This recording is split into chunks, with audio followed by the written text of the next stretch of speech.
কোরআনের আলোচনা। বিশ্বনবী মসজিদে নববীতে প্রবেশ করলেন, বাম দিকে তাকিয়ে দেখলেন কিছু মানুষ আল্লাহ জিকির করছে, ডান দিকে তাকিয়ে দেখলেন কিছু মানুষ আল্লাহ কোরআন নিয়ে ব্যস্ত আছে। নবীজি বললেন দুইটা দল ভালো কাজে আছে, তবে কোরআনে কারিম নিয়ে যারা ব্যস্ত আছেন তারা সবচাইতে উত্তম কাজে আছে। এই মুহূর্তে আল্লাহ আমাকে নির্দেশ দিয়েছেন আমি যেন কোরআনে কারিমের এই আলোচনায় শ্রোতা হিসাবে অংশগ্রহণ করি।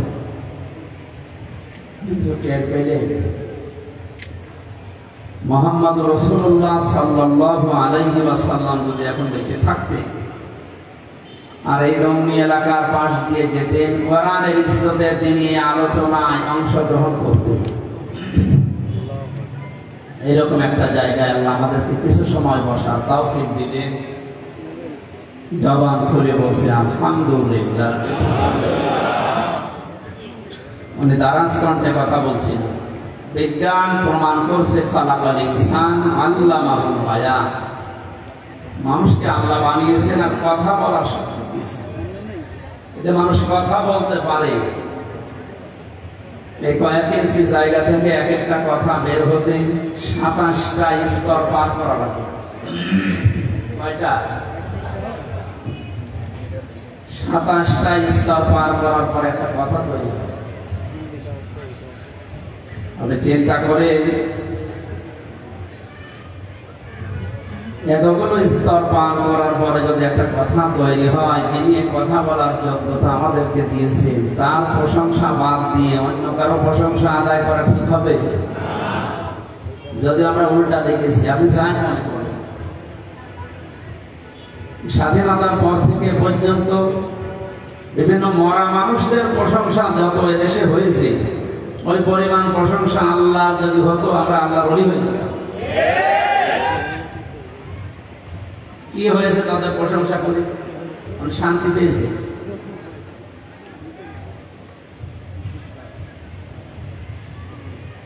একজন বেদুইন এসেছিল, নবীজি বললেন কি তোমার এই অবস্থান? কাঁধের উপর একটা ভাঙ্গা মূর্তি নিয়ে নাক ভাঙা। তোমার মূর্তির নাক ভাঙা কেন? লোকটা বলে হে রাসূল, এটা আমার মূর্তি না, এটা আমার খোদা। সব সময় আমি সঙ্গে রাখি, না জানি কখন কোন বিপদে পড়ি। আজ আমার মনে হয় 1500 বছর আগে এই লোকটা নাই না বুঝে তার খোদাকে সঙ্গে রেখেছিল বিপদ থেকে বাঁচার জন্য।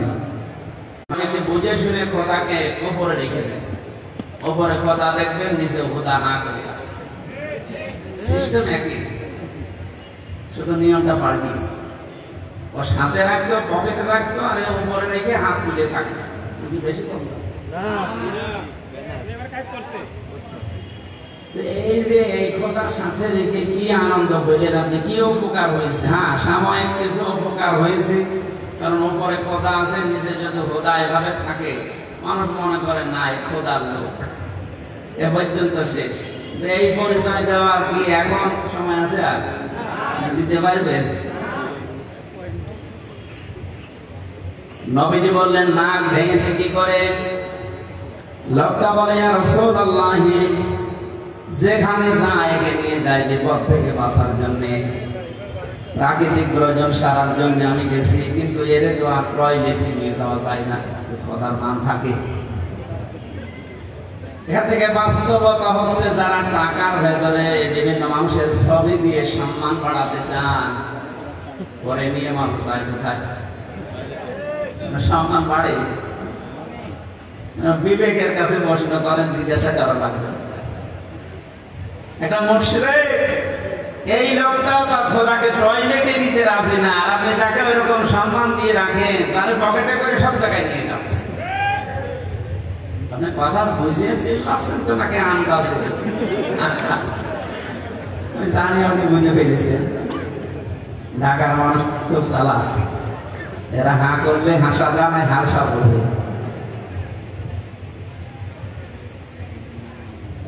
রাস্তার পাশে রেখে কাজ কাটতে গেলাম, কাম করে এসে দেখি ওর মাথা থেকে পা পর্যন্ত পোড়া ভিজা। চিন্তা করলাম খোদা আর গা ভিজা, এ না জানি রহমত বরকতের পানি হবে। জহব্বা বের করে চাটলাম, খাইলাম, দেখে একটা শ্বাস লাগে বন্ধ। চিন্তা করলাম পানি যাতে রহমতের হবে, আর খোদার গা থেকে চলতেছে, এরকম বন্ধ হবে কেন? শ্বাস লাগে কেন? পাশে তাকিয়ে দেখে একটা কুকুর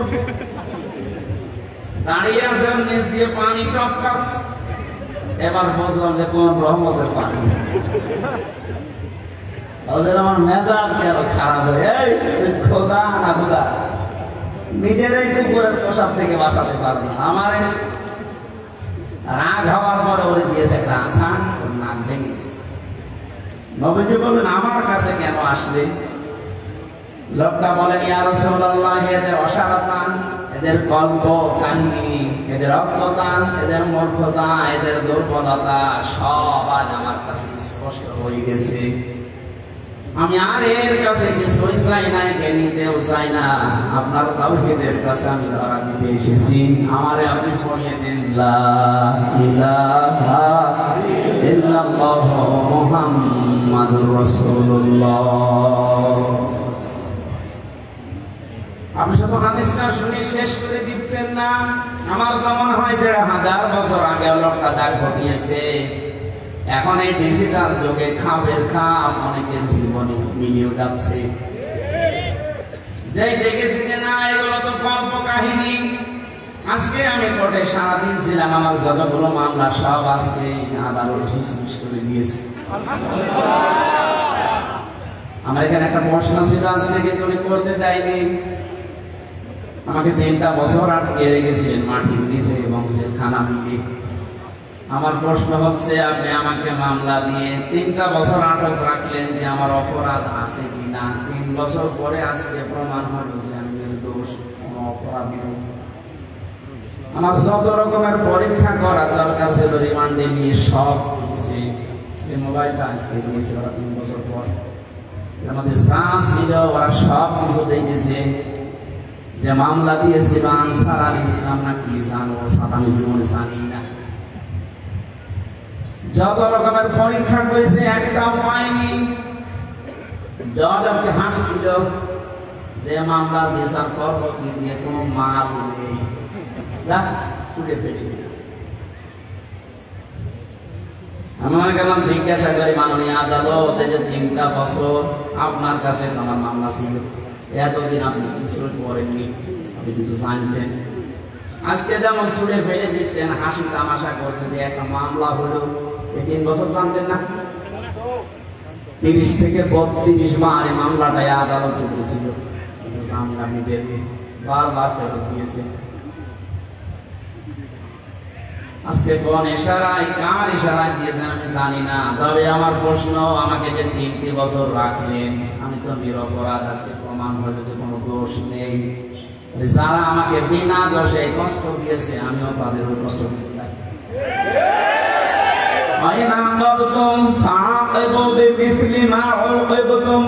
যতটুকু অত্যাচারিত হও ততটুকু করো।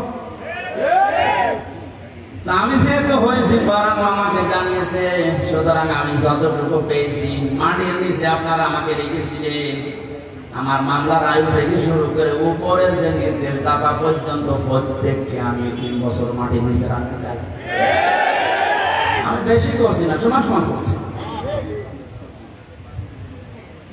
এটা যদি আপনি না করতে পারেন, আগামীতে আমার মতো আরো মানুষ বিনা কারণে 3 বছর 5 বছর না 10 বছর 15 বছর মাটির নিচে জেলখানায় থাকবে, কোনো বিচার হবে না। 15 বছর পরে লোকটা যখন বের হবে, আপনি রায় দিয়ে দেবেন যে নির্দোষ, কোনো দোষ নেই, তাহলে 15 বছর আপনি ফিরিয়ে দেবেন। আমার জীবন থেকে আপনি 3টা বছর নষ্ট করে দিলে, যাদের কথা মতো এই মানুষগুলো তো কিয়ামতে মামলার আসামি হবে। কারণ আল্লাহ আপনাকে মাফ করবে না যতক্ষণ হামজা মাফ না করে। আল্লাহ ক্ষতি করেননি, ক্ষতি করেছেন হামজার। ওটা যদি হকুল ইবাদ হতো, হকুল্লাহ হতো, আল্লাহ মাফ করে দিত। এটা তো হকুল ইবাদ, বান্দার হক আপনি নষ্ট করেছেন যাদের ইশারায়, তাদেরকে আপনি বলবেন। এই মানুষগুলো যদি হামজার কাছে মাফ না চায়, কোনদিন লোকটা। দ্বিতীয় সিস্টেম হচ্ছে লোকটা জালিম, যারা টন্টবটল ছিল এতদিনের সবগুলো কোরআনের ভাষায় জালিম। জালিমদের জন্য সবচাইতে আমার ভয় লাগে সূরা শুরার 42 নম্বর আয়াতটা পড়লে, ইন্নামাস সাবিলু আলাল্লাযীনা ইয়াযলিমুনান নাস ইলা আখির আয়াত। আল্লাহ পাক বলেন, অবশ্যই আমি আল্লাহ নিজে মামলা দায়ের করব, নিজে অভিযোগ দায়ের করব, কেস করব। শব্দের অর্থ থেকে খেয়াল করেছেন, ইন্নামাস সাবিলু আলাল্লাযীনা ইয়াযলিমুনান নাস। আল্লাহ ইয়াযলিমুনাল মুসলিমুনা দেননি, ইয়াযলিমুনান নাস দিয়েছেন। এটা মজারে বর্তমান ভবিষ্যৎ প্রেজেন্ট ফিউচার দুইটা কাল নিয়ে আল্লাহ শব্দ দিলেন কেন? কারণ এখন শুধু না, কিয়ামত পর্যন্ত এই আয়াতটা কোরআনে থাকবে না, 2 দিন পর নষ্ট হয়ে যাবে। মানুষ হয় যারা মানুষের উপরে জুলুম করে, অত্যাচার করে, এরা হাল হামসার মামলার আসামি না। আমি মামলা দিলেও পারি, না দিলে মাফ করে দিলে হয়ে গেল, কিন্তু না, আল্লাহ পাক বলেন ওরা আমি আল্লাহর মামলার আসামি। আমার তো আয়াত পড়ার পরে বাংলাদেশের দিকে তাকিয়ে মনে হয় এদেশের অনেক মানুষ এখন অলরেডি আল্লাহর মামলার আসামি হয়ে গেছে।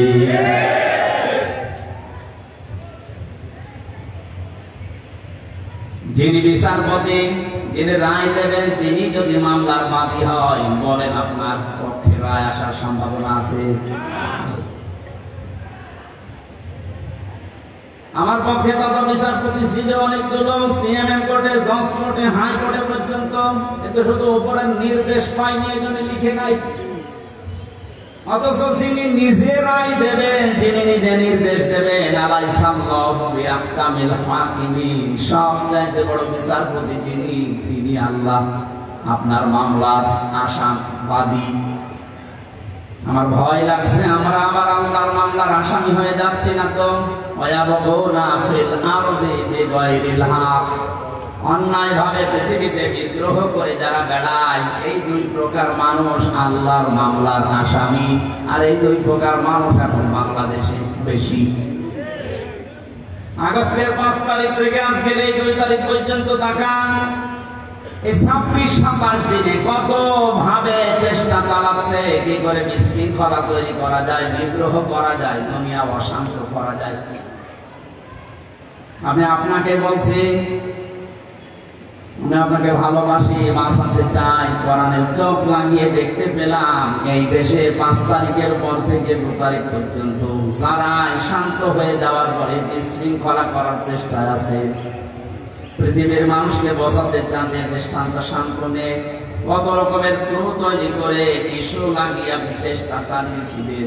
তওবা করে ফিরে আসেন, নয়তো আপনি আল্লাহর মামলার আসামি। আমি আশা করি আপনি কথা বুঝেছেন। যদি না বোঝার ভান করে উল্টা পাল্টা ধারণা করেন, আপনার কপালে হেদায়েত আল্লাহ দেবে না। এটা কপালে হেদায়েত দেবে না, এটা তো আমি বানালাম। আল্লাহু লা ইয়াহদিল কওমাজ যালিমিন, ইহদি এটা মুসালে বর্তমান ভবিষ্যৎ প্রেজেন্ট ফিউচার।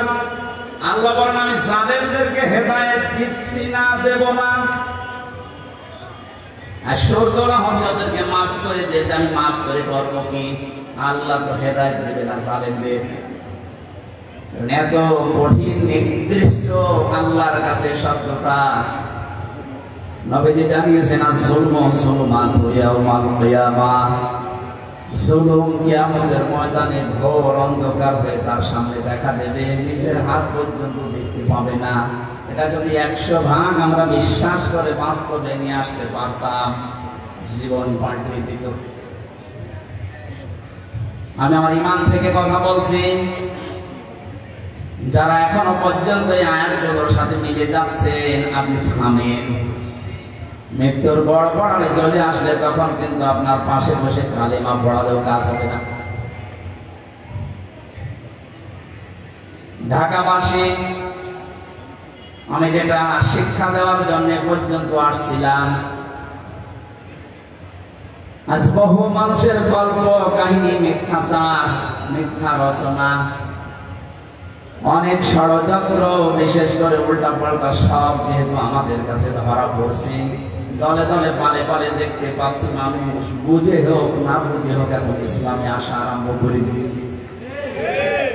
এটা কেন দিল?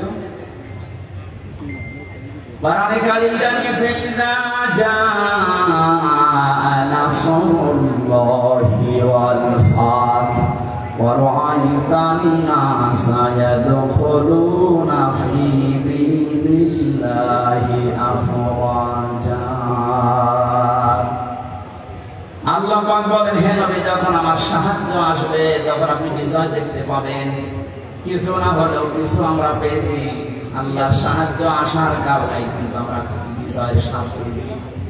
মানুষের পরাধীন থাকলে কি হয় এটা এই 27 দিনে আমি টের পেয়েছি। সবচেয়ে বেশি টের পেয়েছিলাম মাটির নিচে যতদিন ছিলাম ওই সময়। চোখের ওপরে কালো কাপড় বাঁধা, আমার হাতে পেছনে হ্যান্ডকাপ দেওয়া, পায়ে ডান্ডা বেঁধে দেওয়া, মাথায় দড়ি দিয়ে যখন টেনে নিয়ে যেত মনে হচ্ছে এ পৃথিবীতে সব চাইতে বড় কষ্ট হয় আমি। মাটির নিচে অবস্থায় ছিলাম, আপনারা উপরে যারা ছিলেন বিবেক দিয়ে বলেন তো, আপনারা অসহায় ছিলেন না? গত কয়েকদিন আগে কুষ্টিয়ায় বাংলাদেশ জামাত ইসলামী ওলামা বিভাগের আয়োজনে 500 আলেম সব ঘরানা থেকে নিয়ে এসেছিল। কত? 500। ওনারা আয়োজন করেছিল 500, 750 উপরে আলেম এসেছে পুরা কুষ্টিয়া জেলা থেকে সব ঘরানার। প্রায় 2.5-3 ঘন্টা আলোচনা হয়েছে, কোন সমস্যা না, কিচ্ছু পাইনি। আমি নিজেও ছিলাম। আপনি একটু ভাবেন তো, 5 তারিখের আগ পর্যন্ত 500 না 5 জন আলেম এক জায়গায় বসে নিরাপদে থাকতে পারত? স্বাধীনতার পরাধীন কি অবস্থা, বাস্তবতা এটা। এই অনুষ্ঠানটা করতে হলে 5 তারিখের আগে 14 জায়গায় পারমিশন নেওয়া লাগতো, তারপরও অনুমতি মিলত না। এ মানুষগুলো তো সেই মানুষই আছে। এখন 14 জায়গায় নবীনা ডাক্তার ইউনূস বলেছেন, এদেশে কোরআনে কারীমের কথা ওইভাবেই হয়ে অন্যান্য ধর্মের কথা যেভাবে চালু আছে। হিন্দুদের পূজা, ওদের দুর্গা পূজা, সরস্বতী পূজায় যদি অনুমতি না লাগে, পাহারা দেওয়া হয়, কোরআনের অনুমতি লাগবে কোন কারণে? কিছু মানুষের কিছু চিন্তাধারায় আল্লাহ তাকে মাফ করেন। কবি নজরুলের জীবনে ওরকম আমল আমি ওনার জীবনে পড়ে পাইনি, কিন্তু কিছু কিছু কথা এত দামি, আমার মনে হয় আল্লাহ ওই কথাগুলোর কারণে মাফ করে দেবে। এই লোকটা যে ঘোষণা দিল, কোরআনের পক্ষের লোক না বিপক্ষের লোক আমি বলছি না, কিন্তু যে ঘোষণা দিল এই 17 বছরে কোন মুসলমান তো এই ঘোষণা দিতে পারে না। আরো বিরোধিতা করতেন আপনি।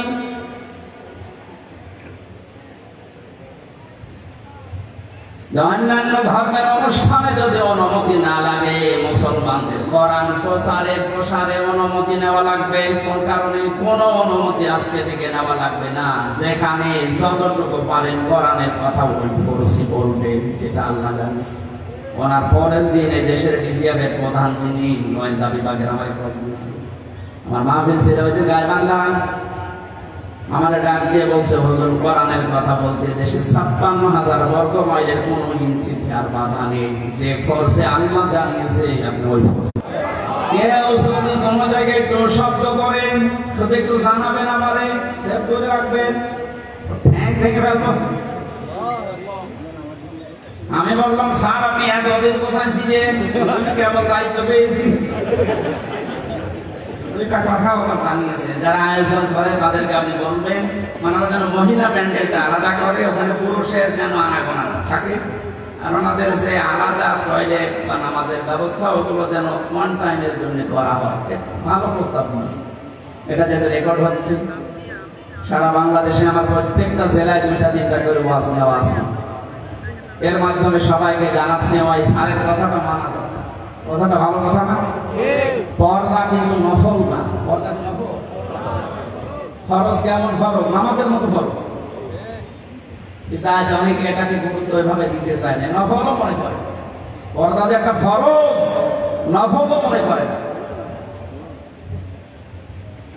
এই জন্যে কাজটা যেভাবে উনি করতে বললেন, আমি আপনাদের কাছে পৌঁছিয়ে দিলাম। উনি আজকেও আমাকে জানিয়েছে কোর্ট থেকে বের হওয়ার পরে, যেই দেখেছে সব মামলা ঠিসমিস হয়ে গেছে। আমি সাংবাদিকদের সামনে যখন ব্রিফ করছিলাম, ব্রিফিং করার পরেই কল দিয়ে জানিয়েছে যে আপনি কিন্তু আজকেও মাহফিলে যাবেন। আমি জানি কোথায়, ঠিক দেখেছেন। আমি জানি না আমার মাহফিল কোথায়, কারণ আমার সাথে যে ছেলেটা আছে ও আমার একদিন আগে জানায় যে আজকে অন্য জায়গায় মাহফিল আছে। ওনারা জেনে গেছে, কত খোঁজ রাখছে। ওনার ওই কথাটা আমরা আহ্বান জানালাম, আপনারা মেনে চলবেন। মেয়েদের এই সিস্টেমগুলো একটু দরকার। ওনাদের ইসলাম জানা দরকার নেই বলেন। ঢাকাবাসী কোরআনে কারীম থেকে কথা আরম্ভ করার জন্য আমরা আল্লাহর শুকরিয়া জানাচ্ছি, যিনি আমাদেরকে এই স্বাধীনতার একটু হালকা সুখ পাওয়ার তৌফিক দিয়েছেন। যখন আল্লাহর সাহায্য আসবে, বিজয় যখন আপনি দেখতে পাবেন, বিজয় যতগুলো ধাপ আছে, একটা ধাপ আমি বাস্তবে সভাপতির সাথে আমি আজকে মিলাবো, একটু মিলাবেন।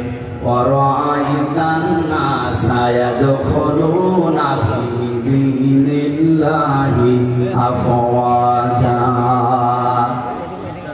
আল্লাহর সাহায্য আসলে আপনি বিজয় দেখতে পাবেন। বিজয়ের প্রথম ধাপ এটা, দলে দলে পালে পালে মানুষ দেখবেন ইসলামে প্রবেশ করছে।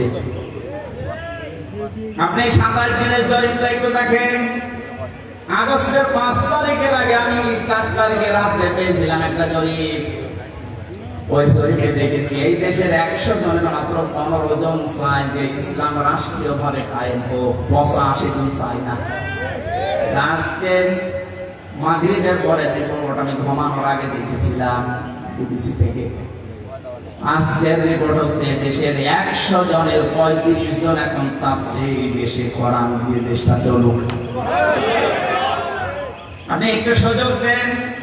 দলে দলে যেভাবে প্রবেশ করছে, গাইবান্ধার বলার বাড়িতে আমি 45 মিনিট আলোচনা করার পরে এক হিন্দু অনার্স মাস্টার্স করা এক শিক্ষিত মানুষ এসে বলছে, আমার ধর্মে আমি আর থাকবো না, আপনি আমার ইসলামে প্রবেশ করান।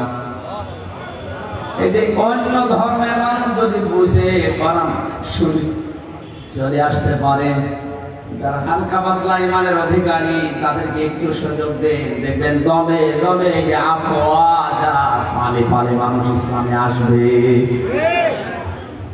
জরিপ যেটা করেছে ও গাঁজা খেয়ে করেনি, বাস্তবতা দেখেই করেছে। 35 জন যদি হয়ে যায় 27 দিনে, আর 27 দিন যেতে দেন, 50 ভাগ মানুষ যখন ইসলাম চাইবে দেশে কায়েম হয়ে যায়, আল্লাহর কসম কেউ বাধা দিয়া ঠেকাতে পারবে না। ওই যে অজ্ঞের ডাক দিচ্ছিলেন, ওই কথাটা বোঝানোর জন্য একটা উদাহরণ বলছি কয়েক মিনিটে, মিলান। হোস্টেলে 100 জন ছাত্র, প্রতিদিন ওনাদেরকে যে নাস্তা দেওয়া হয়, এর ভেতরে 20 জন ঘাড় কাড়া করে আছে যে না এই নাস্তা আমরা খাবো। কয়জন? 20 জনের ভেতরে না, 100 জনের ভেতরে 80 জন বলছে এই প্রতিদিন এই যে নাস্তা দেওয়া হয় এটা আমরা খাবো না, এই মেনু পাল্টাতে হবে। হোস্টেলে যে সবার আছেন বলছেন তাহলে ভোট দাও। প্রত্যেকে ভোট বাক্স দিয়েছে। কেউ বলছে আমরা রুটি পাউরুটি চাই, রুটি কলা চাই, কেউ খেসুড়ি চাই, কেউ রোল চাই। এভাবে একটা একটা করে দিতে দিতে সর্বশেষ দেখা গেল 20 জন মাত্র যে নাস্তা ছিল আগে ওইটাই আছে, আর বাকি 80 জন এই নাস্তার সাথে একমত না। 20 জনের এক জায়গায় ভোট পড়েছে, এখন 80 জন বাকি আছে, ওরাও ভোট দিয়েছে। কারোটা 15, কারোটা 14, কারোটা 18, এভাবে করতে করতে ভাগ হয়ে গেছে। নাস্তার বিল যেটা পাস হবে, বেশি সংখ্যক যেহেতু মানুষ সেখানে পাস হবে ওইটা। 80 জন থাকার পরও নাস্তার ওই বিলটা পাল্টায়নি, কারণ এখানে কয়জন? আরো জোরে বলে। আমি শুধু বলার জন্য বলছি তা না, এটা জীবনে মিলাতে হবে। আজ সময় এখন ওইটাই। আমরা সংখ্যায় টুপিওয়ালা মানুষ। এদেশে 100 জনের 96 ভাগ আমরা মুসলমান, 20 জন যদি এদেশে ইসলাম নাও চায়, 80 জন আমরা চাই, কিন্তু ছোটখাটো বিষয় নিয়ে মতপার্থক্য করার কারণে আমরা দলে বিভক্ত হয়ে 20 পর্যন্ত যেতে পারছি না। 18, 17, 15 জেলখানার ভেতরে আমি ছিলাম মাওলানা মামুনুল হকের সাথে 3টা বছরই। মানে মাঝে মাঝে বলতেন, হামজা বাইরে থাকতে ভাবতাম কি, আর ভেতরে এসে বুঝতেছি কি।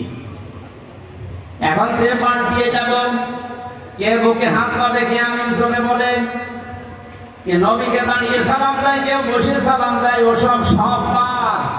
আল্লাহ একজন আছে, রাসূল একজন আছে, কোরআন আছে, কথা তাদেরকে এক জায়গায় নিয়ে আসা লাগবে। ইহুদি, খ্রিস্টান, বৌদ্ধ, মুশরিক যারা, ওরা কিন্তু এই ধোঁয়াগুলো তুলে আমাদের কাছে আলাদা আলাদা করে রেখেছে। এই জন্য 80 জন হওয়ার পর 20 জনের সাথে পারছি না। এক কথা বলছে, যেভাবে চলতেছে, আশা করছি কোরআনের এই আয়াতটা বাস্তবে আল্লাহ আমাদেরকে দেখাবেন।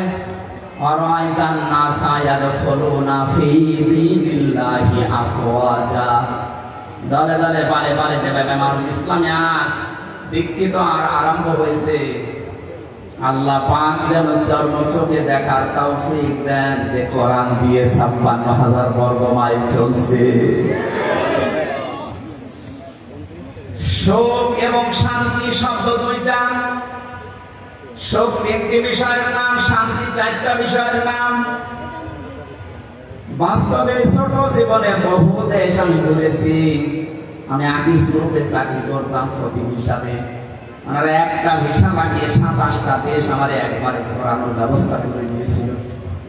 যদিও 3 বছর ছেলে থাকার কারণে আমার ভাগ্য হয় নাই, তারপরও আমার ব্যক্তিগতভাবে বহু দেশে আমি গেছি। সুখ শান্তি এটা কিনতে পাওয়া যায় না। আল্লাহ পাক সুখ এবং শান্তি নিজের পক্ষ থেকে দান করেন। 53 বছর হয়ে গেল, সুখ শান্তি দুইটার একটা আমরা এখনো পাই, অনুধাবনও করতে পারছি না। কারণ চলছিল 53 বছর মানুষের তৈরি করা নিয়ম নীতি দিয়ে। বাবা চালিয়েছিল, আমি দেখি নাই, ওই মুরব্বীরা দেখেছে, বাবাটা দেখে না। স্বামী চালিয়েছিল, ওনারা দেখেছে, আমি তো দেখি না। আমার 92 সালে জন্ম।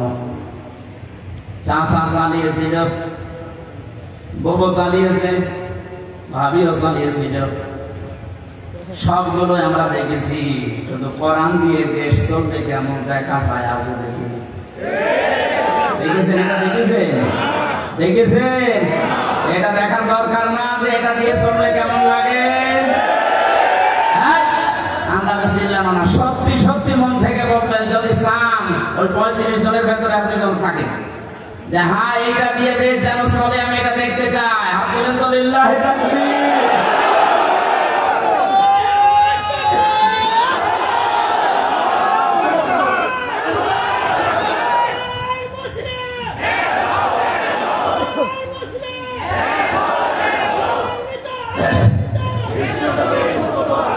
আলহামদুলিল্লাহ।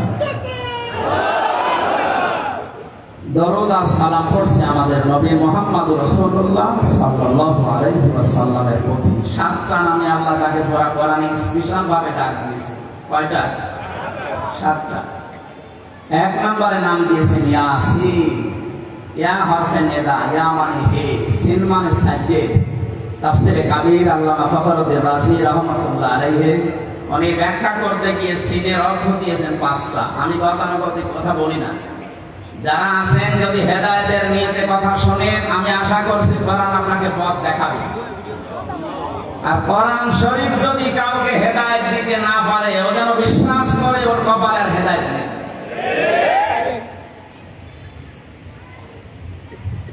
মানিত্তাবাল হুদা বিগাইরিল কোরআন আদাল্লাহুল্লাহ। তিরমিজি শরীফের হাদিস। নবীজি বলেন, কোরআন বাদ দিয়ে যদি পৃথিবীর কোন জায়গায় কেউ ভালো হওয়ার নিয়তেও চায়, আল্লাহ নিজে দায়িত্ব নিয়ে তাকে গোমরাহ করে দেয়। ও ঢাকাবাসী শব্দের দিকে খেয়াল করেন, হুজুর আছেন আদাল্লাহুল্লাহ ভাবে ইফাল। নবী যদি দল্লা দিতেন তাও অর্থ হয়ে যেত দাল্লা ইয়াদিল্লু না দিয়ে আদাল্লা ইয়াদিল্লু দিয়েছেন। দাল্লা শব্দটার বাংলা অর্থ হচ্ছে আপনি নিজেই নিজেকে খারাপ বানিয়ে ফেলেছেন। আর আদাল্লা মানে আল্লাহ নিজে দায়িত্ব নিয়ে আপনাকে নিজে খারাপ বানিয়ে দিয়েছে। এই কথাটার অর্থ কি? কোরআন যেখানে নেই ওই জায়গায় যদি কেউ ভালো হওয়ার নিয়ে কেউ যায়, ওকে খারাপ বানাবে হামজা কে? বলেন বলেন। হেদায়েত দেওয়ার একচ্ছত্র মালিকানা কার? দুনিয়ার কারো হাতে আল্লাহ দিয়েছেন, এমনকি নবীর হাতেও দেন নাই। এখানে নবী নিজের চাচা কেউ পারে নাই। এই হাদিস দ্বারা বোঝা যায় কোরআন যেখানে নেই ওই জায়গায় যদি আপনার নিয়ত ভালো থাকে আল্লাহ কিন্তু আপনাকে ছাড়বে না, আপনি গেলেন কেন? এর বাস্তব প্রমাণ বাংলাদেশের মাজারগুলো। আপনি তাকান, আমার গোষ্ঠী আল্লাহ বলের মাজার, অনেকেই তো যায় ওখানে আল্লাহর ওলি ঘুমিয়ে আছে এই কথা মনে করে, কিন্তু কোরআন ওখানে চলে না, ওখানে চলে শুধু গাঁজা। আমি তো যতটুকু জানি বা দেখেছি সারা দেশ মিলে আপনি যে কয় মন গাঁজা না পাবেন, লালনের মাজারে তার থেকে বেশি গাঁজা পাবেন। রাত 9টার পরে গেলে দেখবেন সব অন্ধকার, পুলিশ পাহারা দিয়ে গাঁজা খাওয়াচ্ছে। আমি একবার গিয়েছিলাম রাত 9টার পরে বাড়ির পাশে, তো গিয়ে দেখছেন ন্যাংটা কিচ্ছু নেই, ওরা দুধ খাওয়াচ্ছে। কে এরা দুধ খাওয়ান? আল্লাহর বলি, আল্লাহর বলি মানে হ্যাঁ, এর ভেতরে মাল আছে। মাল তো দেখা যাচ্ছে, নতুন কোন মাল দেখা, ওই মাল তো সবাই আছে, খালি বেচার পরে মালিকের টানে উড়ে গেছে। ওনাকে বলেছে আমার বিসি দিল কে, বেশি দিতে পারছে না। ইসলামের যে ক্ষতি করেছে এই লোকটা, আলেমদের যে দুশ্মন ছিল, আল্লাহ আমার মনে হয় সরাসরি হাত দিয়ে দেখিয়েছে। আমার জীবনের সব যে আল্লাহ যদি পৃথিবীতে আর কিচ্ছু না দেখায়, কোনো আফসোস আমার জীবনে নেই। আল্লাহ বলে যে ধরা ধরে দিছে। কথা বলছেন?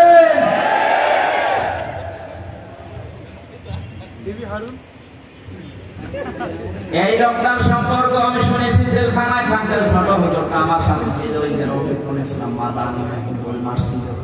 আমার বলছে হামজা ভাই, আমার প্রথমে রিমান্ডে নিয়ে রাত 12:30টার দিকে নিয়ে গেছে হাতির ছিলে, ওরা উলঙ্গ করেছে আমারে। আমি তো এমনি ছোট মানুষ, আমার জিনিসপত্র ছোট, আসলে ছোট।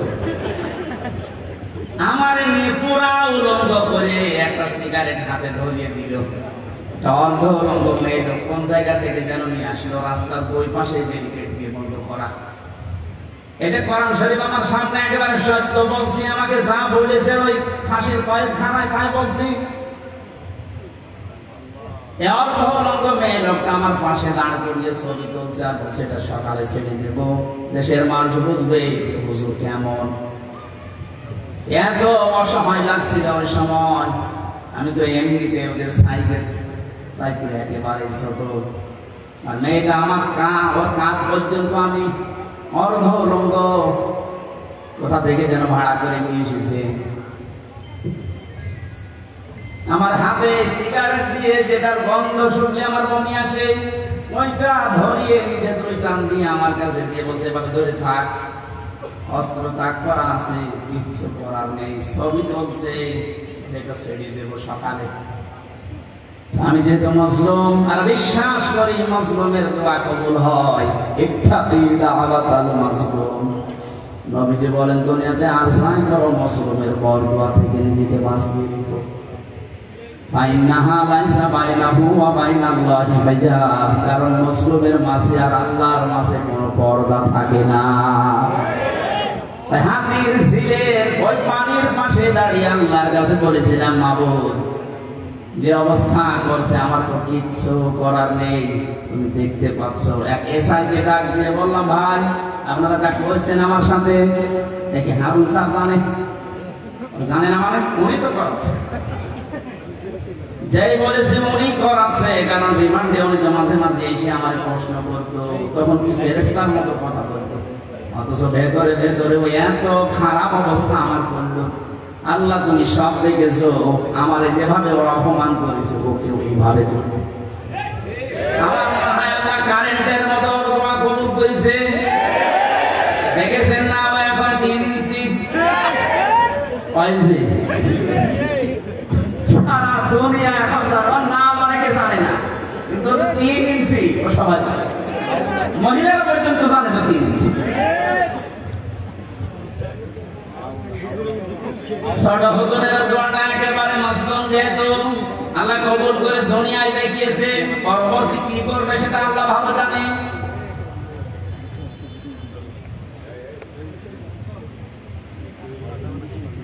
যেটা বোঝার জন্য বাস্তবে ইয়াসিন শব্দটা আমি নিয়ে আসলাম। আমি আশা করবো আপনাকে ইয়াসিন পড়তে হবে। অনেকে মনে করে ইয়াসিন সূরা পড়লে 10 খতম কোরআন শরীফের সওয়াব হয়। কেন হয়? এখানে 83টা শিক্ষা আছে। এর প্রথম 5টা শিক্ষা হচ্ছে সিনের ভেতরে। আপনারা শুনতেছেন? আল্লাহ ডাকেছেন ইয়াসিন, হে নেতা। ইয়া মানে হে, সিন মানে সাইয়েদ, সাইয়েদের বাংলা অর্থ নেতা। মুফাসসির 5টা অর্থ দিয়েছেন তাফসীরে কাবীরে। 1 নম্বরে সাইয়েদুল বাশার, 2 নম্বরে সাইয়েদুল আলামিন, 3 নম্বরে সাইয়েদুল কাউনাইন, 4 নম্বরে সাইয়েদুল আম্বিয়া, 5 নম্বরে সাইয়েদুল মুরসালিন। এক একটা শব্দের আবার ব্যাখ্যা করা আছে। আমি কথা বলছি তাফসীর আকারে, আপনি মিলান। প্রথম নম্বর অর্থ হচ্ছে সাইয়েদুল বাশার, আল্লাহর ঘোষণা দেওয়া মানুষের জন্য একমাত্র নেতা, আদর্শ একজন, তার নাম মুহাম্মদ রাসূলুল্লাহ। কি বুঝলেন ইয়াসিন পড়ে? আপনি মানুষ নামে যদি পদবাচ্যা বিবেচিত হন যে আমি মানুষ, অথচ নবীজিকে আপনি আদর্শ মানেন না, নেতা মানেন না, বিশ্ব নবীকে, আল্লাহর ভাষায় আপনি মানুষ নেই।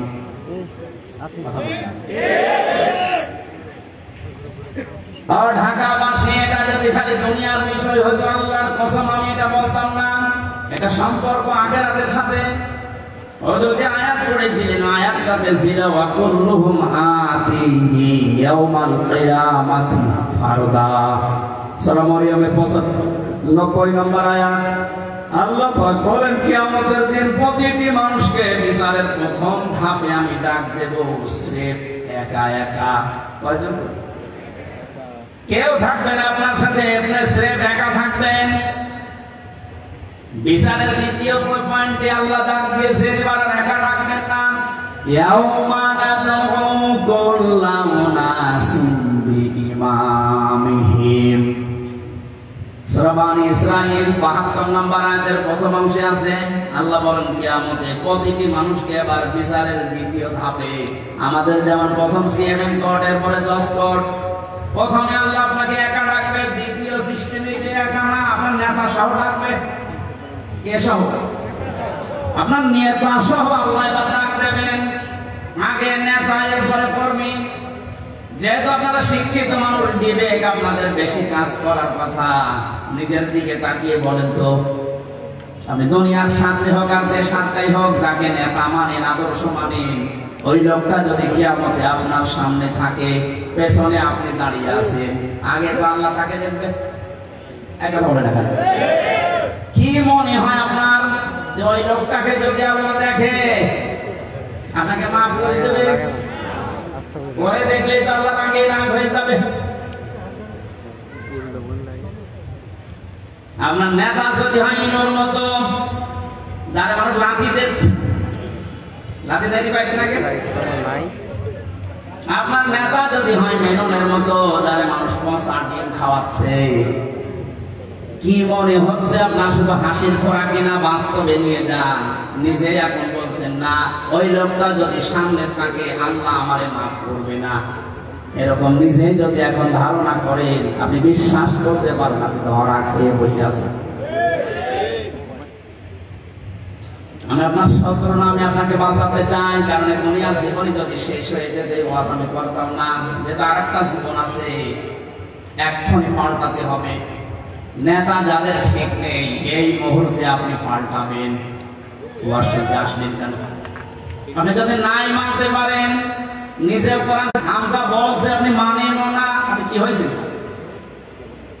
এই মুহূর্তে সিদ্ধান্ত পাল্টান, যাদের নেতা ঠিক নেই, আপনি ধরা খাচ্ছেন। সুতরাং এমন মানুষকে নেতা মানা লাগবে যে লোকটা আল্লাহ এবং রাসূলকে মেনে চলে, আর এটা নফল না, এটা ফরজ। এটা তো মানা লাগবে।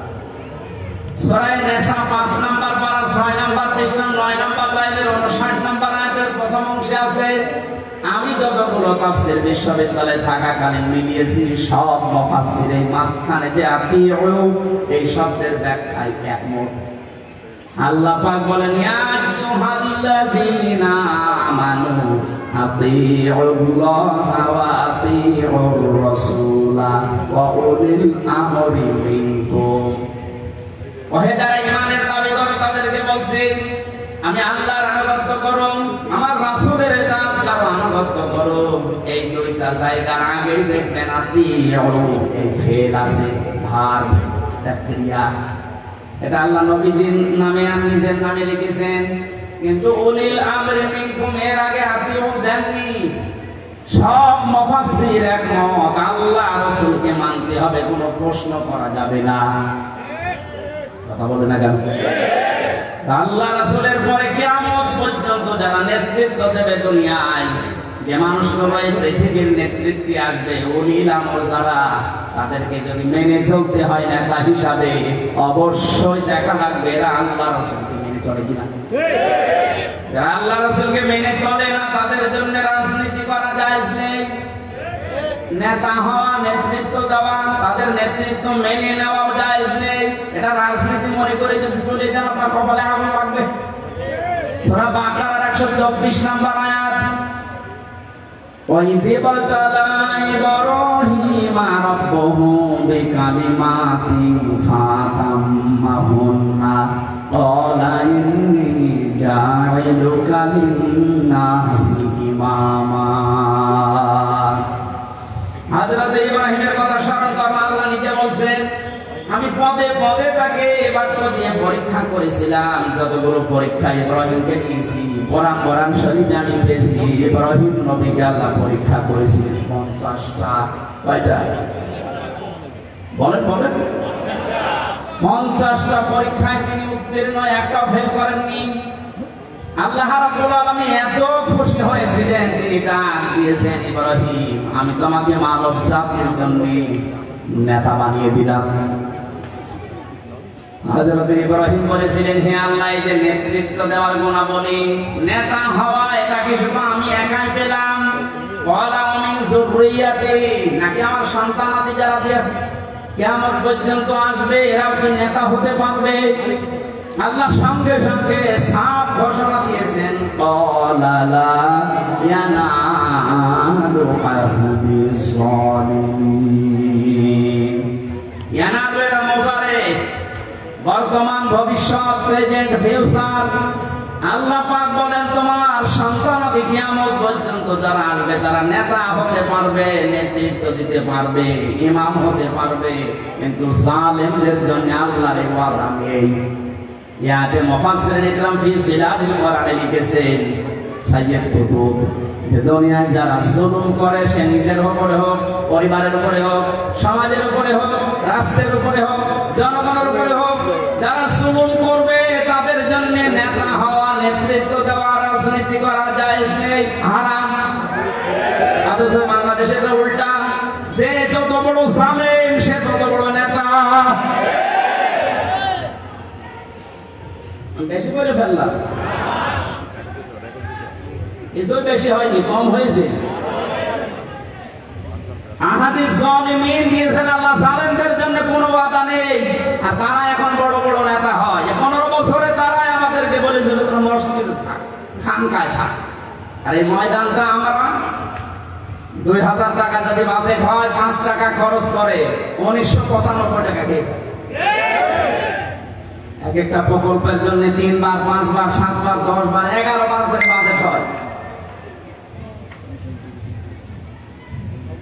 এক একজনের যে টাকা পাচারের এই যে এখন দেখছি, আমার মনে হয় যদি কিয়ামত পর্যন্ত হায়াত পেত ওই লোকটা, এত টাকার মালিক হওয়া ওর দ্বারা বৈধ পথে সম্ভব না।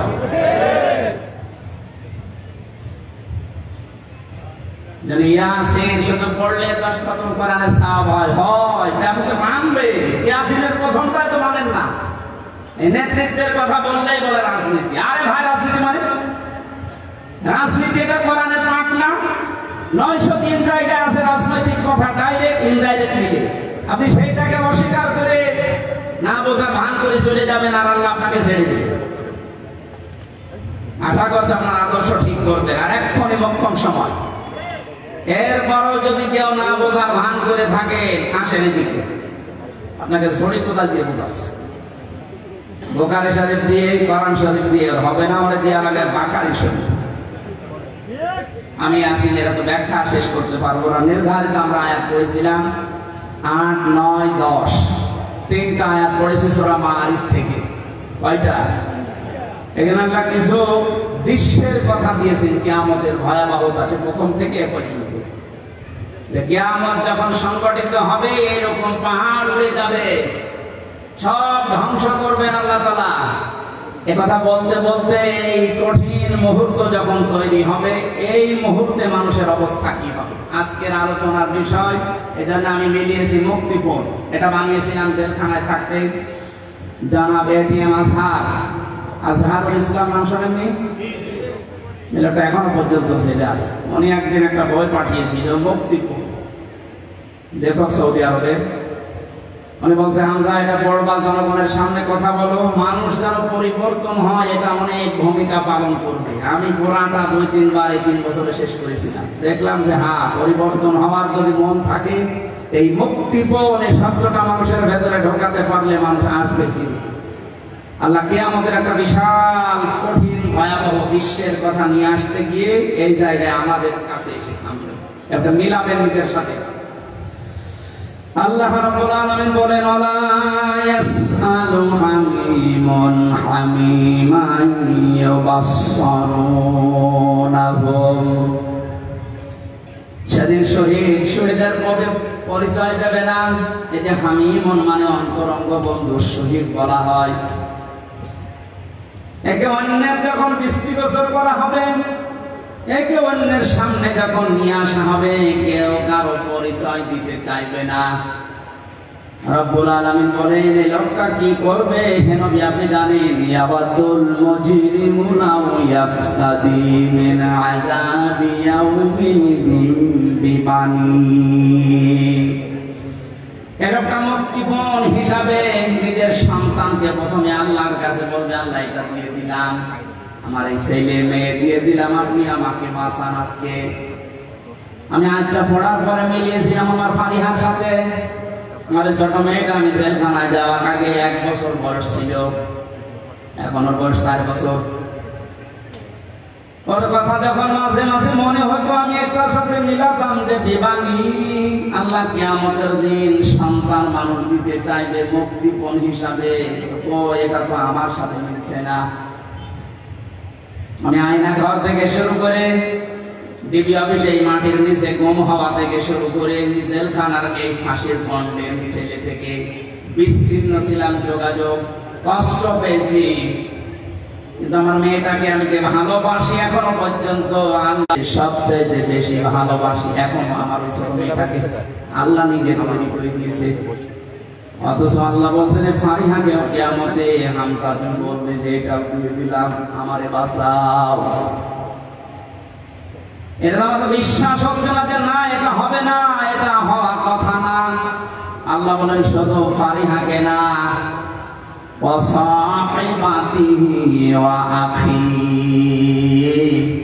মানুষ তার স্ত্রী এবং তার ভাইকে পর্যন্ত মুক্তিপণ দিতে চাইবে। শুধু স্ত্রী আর ভাই না, নিজের জ্ঞাতি গোষ্ঠী যারা তাকে আশ্রয় দিত, প্রশ্রয় দিত, সামাজিক ভাবে, রাজনৈতিক ভাবে, পারিবারিক ভাবে, গোষ্ঠীগত ভাবে যারা তাকে বিপদে পড়লে আশ্রয় দিত, এদেরকেও বলবে আল্লাহ এদেরও দিয়ে দিলাম। এটা আজকে আমি মিলালাম হাজী সেলিমের সাথে। ছিল কোটে তোলার সময় কত টাকার মালিক আপনি বলেন তো হাজী সেলিম। অথচ যে গাঁল আজকে খেয়েছে, যে ডিম খেয়েছে, তাও এতগুলো প্রশাসনের মানুষ পাহারা দেওয়ার পরেও ও আজকে হাও মাও করে কাঁদছিল ইজলাসে দাঁড়িয়ে। ও তো মনের ভেতরে এইটা আসছিল, কি করলাম, যা মনে আছে সব আজকে দিয়ে বলো জজ সাহেব আপনি আমার শুধু মুক্তি দিয়ে দেন। ওরে কান্নার ভেতরে এই আওয়াজ ভেসে আসছিল। জামিন নামঞ্চল করে ছেলে পাঠিয়েছে। আল্লাহ বলেন জ্ঞাতি গোষ্ঠী ও ফাসইলাতি হিল্লাতি তওবে, এই ফাসইলাতি শব্দের ভেতরে তিনটা বিষয় আছে ইবনে কাসিরে। তো ওবের ভেতরে দুইটা অর্থ আছে। আল্লাহ পাক বলেন পৃথিবীতে ও আপন মনে করে যে মানুষগুলোর যার কাছে যেত, যারা আশ্রয় দেবে বলে বিশ্বাস করত, এই মানুষগুলোকেও কিয়ামতে বলবে আল্লাহ জ্ঞাতি গোষ্ঠী দলের লোক সব নেতা খাতা দিয়ে দিলাম, আমাকে তুমি একটু মুক্তি দাও। আল্লাহ বলেন এতটুকু না, আর একটা আছে অমান ফিল আরদি জামিআ। ওর দুনিয়ায় যত স্থাবর সম্পদ ছিল, যত সম্পদের মালিক ছিল, সব আমাকে দিতে চাইবে, শুধু বলবে সুম্মায়ুজি, আমি মুক্তি চাই। আমি কি চাই? এটা শুধুমাত্র মনে হয় হাজী সেলিমের জীবনে, আমাদের জীবনে এরকম সময় আসবে না। এক কথা বলুন, প্রত্যেকের জীবনে অপেক্ষা করছে। আমি আমার ফারিহাকে, আমার স্ত্রী তামান্নাকে, আমার ভাই নেই, আমার বোন আছে ওনাকে, আমার জ্ঞাতি গোষ্ঠীর 100 জনের 98 জন আওয়ামী লীগ করতো, এখন পুরা পাল্টিয়ে গেছে। এখন বলছে আমরা কিছু করি না। এই পর্যন্ত না, আমার যত সম্পদ আল্লাহ দিয়েছেন, আমার বাবা আর আমার সব, আমি একটা একটা করে আল্লাহকে আমি দিতে চাইবো। শুধু বলবো আল্লাহ তুমি আজকের এই কঠিন দিন থেকে আমারে বাঁচাও।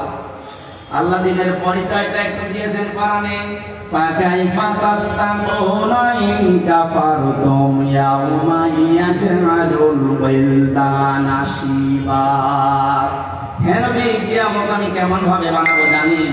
যুবক মানুষ কিয়ামতের দৃশ্য দেখে বিদ্ধ হয়ে যাবে। ঢাকাবাসী একটা মানুষ পুরো হয়ে যায় কখন? 60 বছর, 70 বছর, 80 বছর সময় লেগেছে, কিন্তু এমন দৃশ্য সালসালা আল্লাহ নিজে বলছেন আমি বানাবো। আমার মতো হামজা 32 বছর বয়স, সঙ্গে সঙ্গে সেকেন্ডের ভেতরে বুড়ো হয়ে যাব।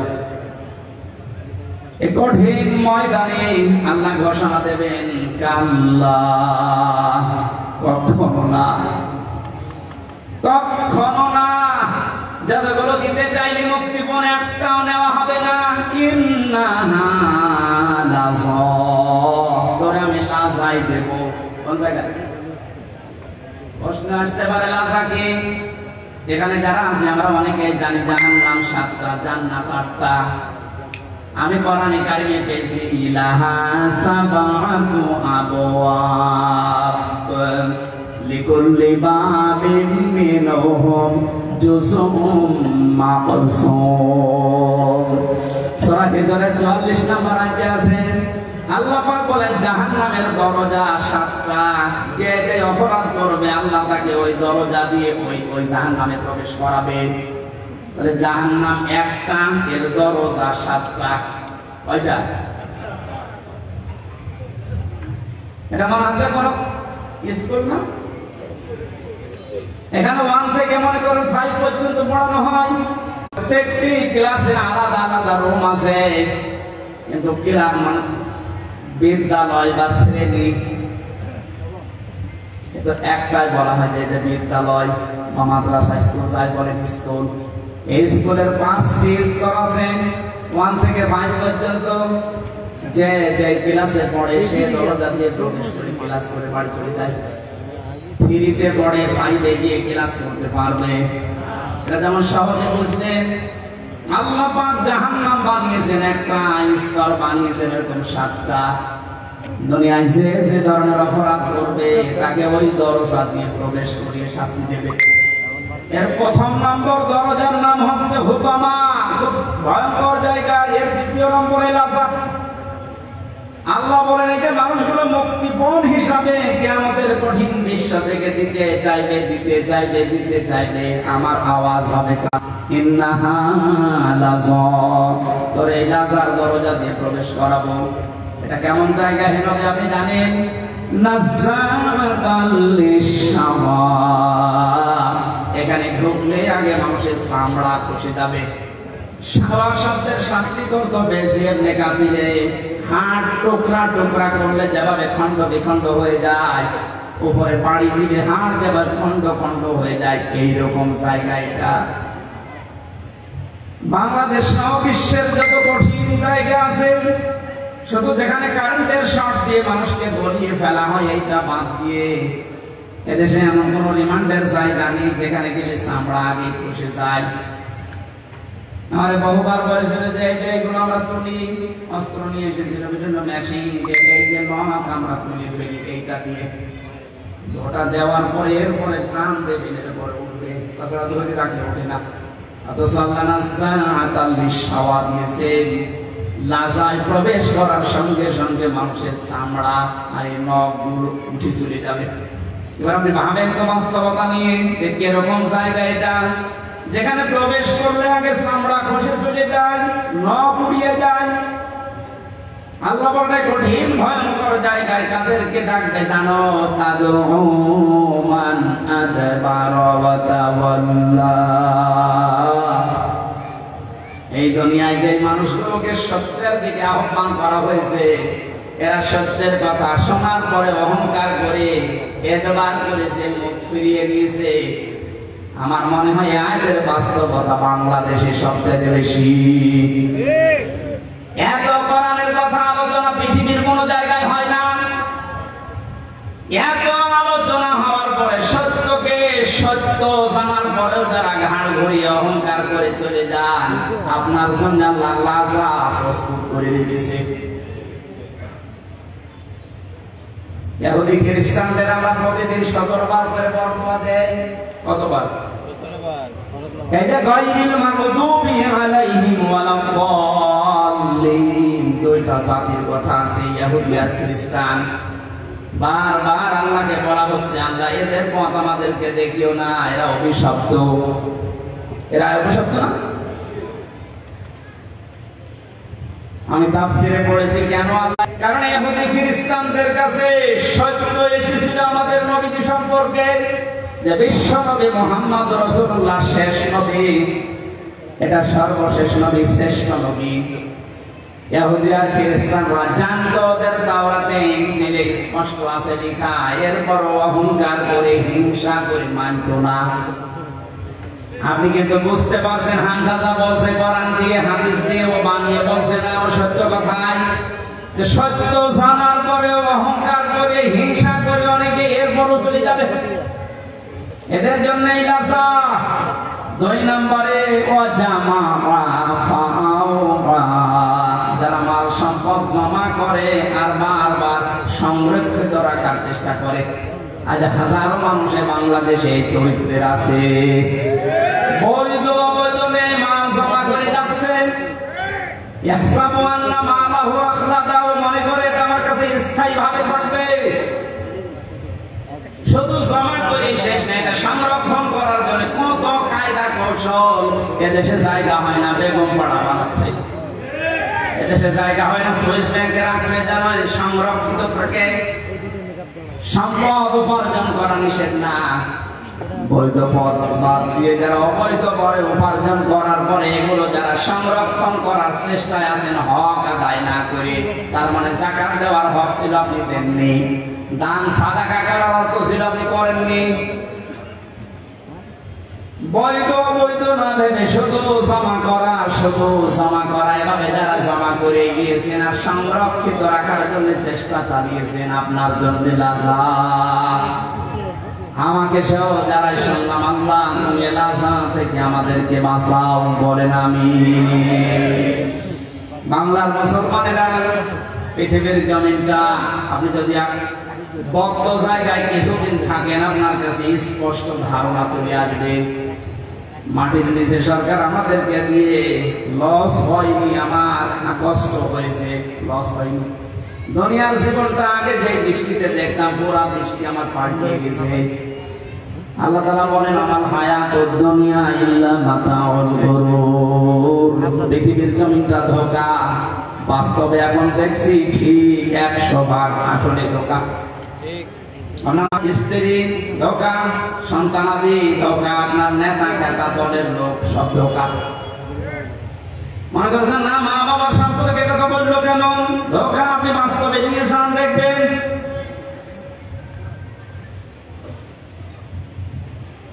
স্ত্রী ধোকা, এটার বাস্তবতা আমরা সবাই কম বেশি টের পাচ্ছি।